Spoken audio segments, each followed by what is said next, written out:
बिस्मिल्लाहिर्रहमानिर्रहीम। अस्सलाम वालेकुम दोस्तों, मैं उम्मीद करता हूँ कि आप खरीजे से होंगे और आपके घर वालों पर और आप पर अल्लाह ताला अपना खास कम फरमाए। तो दोस्तों, हम बात करने वाले आज प्रेजेंट परफेक्ट टेंस पर। पहले हम बात कर चुके हैं प्रेजेंट डेफिनेट पर और प्रेजेंट कंटिन्यूस पर। तो आज हम बात करने वाले हैं प्रेजेंट परफेक्ट टेंस पर। तो दोस्तों शुरू करते हैं। दोस्तों, शुरू करने से पहले आप मेरे चैनल को सब्सक्राइब कर दें, लाइक कर दें, ताकि आने वाली मेरी अच्छी से अच्छी वीडियोस आपको मिलती रहें। तो दोस्तों शुरू करते हैं। आ जाएँ आप वाइट बोर्ड पर। दोस्तों, ये है प्रेजेंट परफेक्ट टेंस। फिलहाल, तमाम या माजी करीब जिसे कहते हैं। ये वो ज़माना है जिसमें मौजूदा ज़माने में अभी अभी काम ख़त्म हुआ हो। अलामात इसकी ये हैं: उर्दू को फ़िक्रों के आखिर में चुका हूँ, चुकी हूँ, चुके हैं, चुके हो, चुकी है, चुका है, लिया है, लिए हैं, ली हैं, वगैरह वगैरह आते हैं। तो दोस्तों, उर्दू में और इंग्लिश में साथ मैंने लिख इसलिए लिया है कि आपका टाइम ज़ाया ना हो। अगर साथ साथ लिखूंगा तो साथ से बताऊंगा तो आधे घंटे से आगे वीडियो निकल जाएगी। इसी तरह मैं सीधे 5-6 मिनट में ख़त्म हो जाएगी, तो आपको समझ भी आ जाएगी। तो आप बाद में समझ ना आए तो वीडियो दोबारा चला के रोक कर उससे सुन भी सकते हैं, तो ये देख भी सकते हैं लिखा हुआ। तो दोस्तों, इसकी तरकीब ये है: इंग्लिश के जुमलों में आई और यू के अलावा फाइल वाहद के साथ, हैज़ और फाइल जमा के साथ, हैव और उसके बाद पास्ट पार्टिसिपल यानी कि फेल की तीसरी फॉर्म लगाते हैं। आई और यू के साथ भी हैव लगाते हैं। इसके बाद ऑब्जेक्ट और आखिर में फुल स्टॉप आता है। मैं फिक्रा बनाने के लिए दोस्तों हैद या हैव के बाद नॉट का इजाफा करते हैं।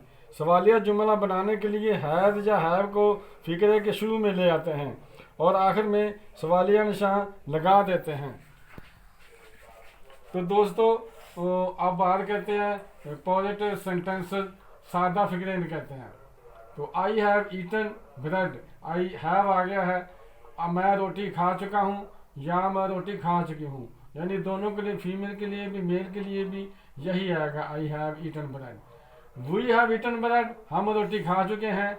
यू हैव ईटन ब्रेड, तुमने रोटी खा ली है या तुम रोटी खा चुके हो। ही हैज ईटन ब्रेड, उसने रोटी खा ली है या वो रोटी खा चुका है। शी हैज ईटन ब्रेड, वो रोटी खा चुकी है। दे हैव ईटन ब्रेड, उन्होंने रोटी खा ली है या वो रोटी खा चुके हैं। तो अब दोस्तों नेगेटिव सेंटेंस बनाते हैं, इन्हें समझ लीजिए मनफी फिक्रे। I have not eaten bread, मैं रोटी नहीं खा चुका हूँ। We have not eaten bread, हम रोटी नहीं खा चुके हैं। You have not eaten bread, तुम रोटी नहीं खा चुके हो। He has not eaten bread, उसने रोटी नहीं खाई है या वह रोटी नहीं खा चुका है। She has not eaten bread, उसने रोटी नहीं खाई है या वह रोटी नहीं खा चुकी है।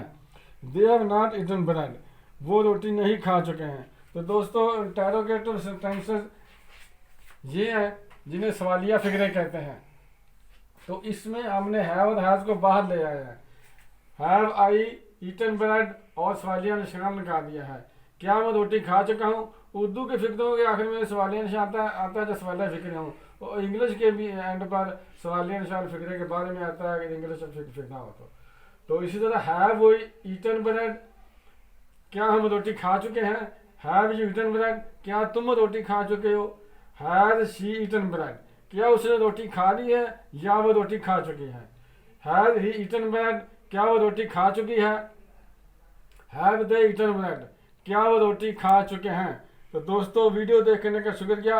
अगर आपने मेरे चैनल को अभी तक सब्सक्राइब नहीं किया तो मेहरबानी करके सब्सक्राइब कर लें। अगर आपने कोई सवाल पूछना हो तो कमेंट में जाकर सवाल पूछ सकते हैं। तो दोस्तों, आइंदा मिलते हैं अगली वीडियो में। अस्सलाम वालेकुम, खुदा हाफिज़।